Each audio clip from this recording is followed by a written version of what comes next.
This is question. I'll see if I can keep the answers a little shorter than usual. But who knows? I can't guarantee it.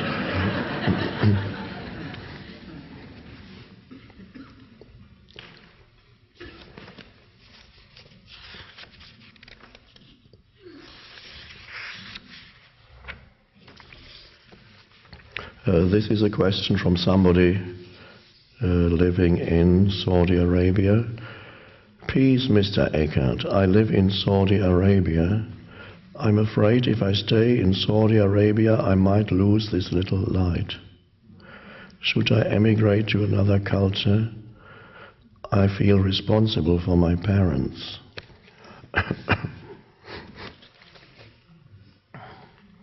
It is true that in some places are more conducive to living consciously than others. There are energy fields. There are places where the energy field is more helpful, and there are places where the energy field seems to be more of a hindrance than a help. So if you are able to move to an energy field that is more conducive, then do it. If there are strong reasons why you cannot, or you decide, there are factors in your life, like in this case, this person's parents may need him, who knows? I don't know how old the questioner is. It is also true that anywhere, wherever you are, you can be present. And if you are in a place that would not normally be considered conducive to being present, it is sometimes precisely there that you are forced to go deeper. As it is precisely, very often, in life circumstances that would usually be considered unfavorable or not suitable for spiritual advancement, it's precisely there that the motivation for awakening becomes particularly strong. I have, a while ago, when I believe I gave a talk on Sufism, maybe 1 or 2 years ago, and I may have read from a little book of Sufi stories, the story about the young man, a wandering Sufi, although nobody recognized him as a Sufi, somewhere in the Middle East or North Africa. He looked a bit lost, so he was walking through a city, and this one of the most powerful men in the city looked at him and came and said, "You must be an escaped slave. You don't seem to know where you're going. So you come and work for me. You're now my slave.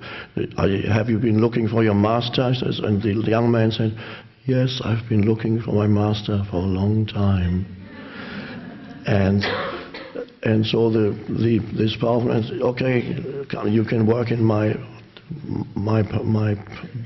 mansion or palace." And the young man said, "Okay." And for several years, I don't know how many, 10 years or whatever, he worked as a servant and slave for this powerful man. And then, after a number of years, this man, perhaps he became a little bit more conscious. He became a little bit guilty about having made this man into his servant or slave. So he said, "Okay, you can go now. I'll give you your freedom." And the young man said, "Oh, thank you." And he wandered on to his next destination.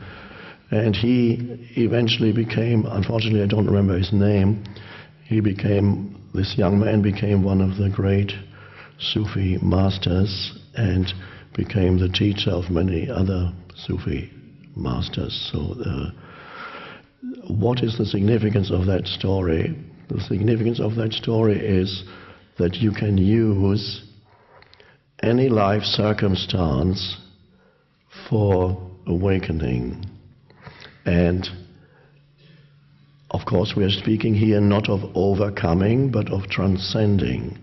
So it seems that almost this young man consciously entered that to discover within himself the transcendent dimension where outer circumstances become virtually irrelevant. So, being a slave, that drove him deeper, and perhaps he knew that when he agreed, and said perhaps he knew already that he needed that limitation on his life in order to embrace more deeply the transcendent dimension.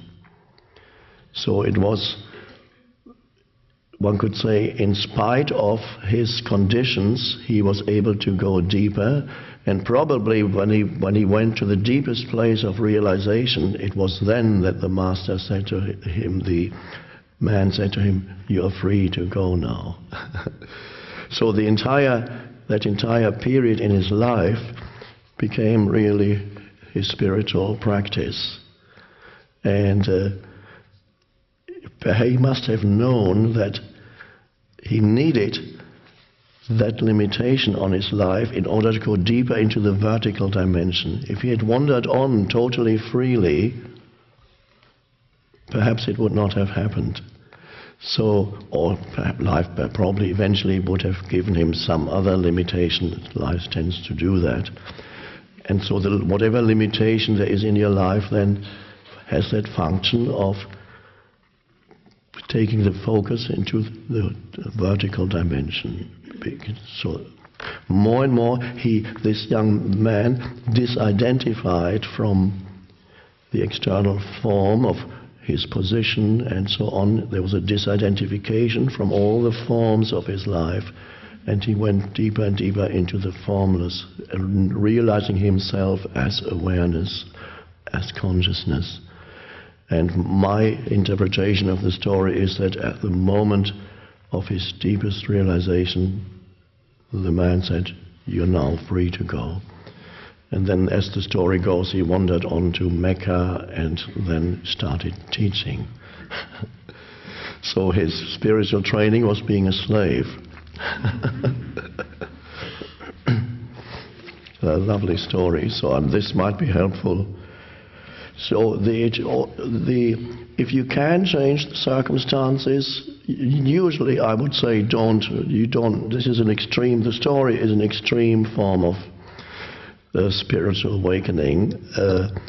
Usually I would not recommend that you seek out limitations in your life, because there's enough with life, so whatever life gives you, use that.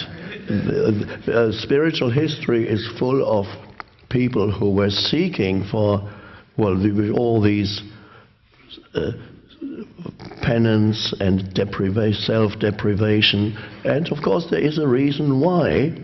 To Western eyes it sometimes looks very strange that there are people who deprive themselves of every comfort, who sleep on the rough surface in cold weather, and who meditate in the middle of the winter in cold rooms for hours on end, or more extreme forms that you find sometimes in India, people who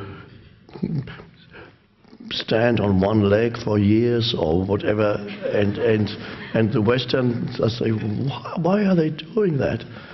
There is a reason for that, and that is to bring about a complete disidentification from form and from whatever pain arises. So it's an attempt, I don't know whether they know this or whether they just inherit it as almost a tradition, an attempt to reclaim, to take all identification out so that consciousness can be experienced in its pure non-form. For us, it's unlikely that for any of you, standing on one leg for several years is the path. But I respect all forms of spiritual practice, but in many cases even that it can become ego, and there are many holy men walking around India too, who are making a living being a holy man. It's a living, and you get quite a bit of respect. There are others that are genuine, so you have to be able to tell the difference. Is this an ego G, holy man, or is this a true holy man or woman?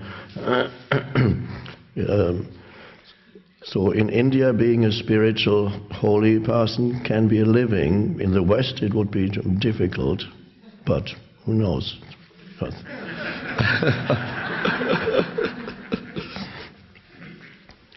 So use with the limitations that life gives you. You don't have to seek out further suffering.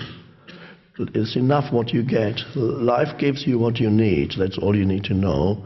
So whatever comes to you is for you to work with, to practice with, to either overcome or transcend, or both.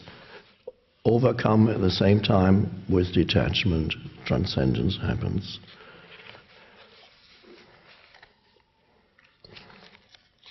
I haven't been invited yet to Saudi Arabia, but if it should happen, then I may go. And it's a very traditional country, I understand.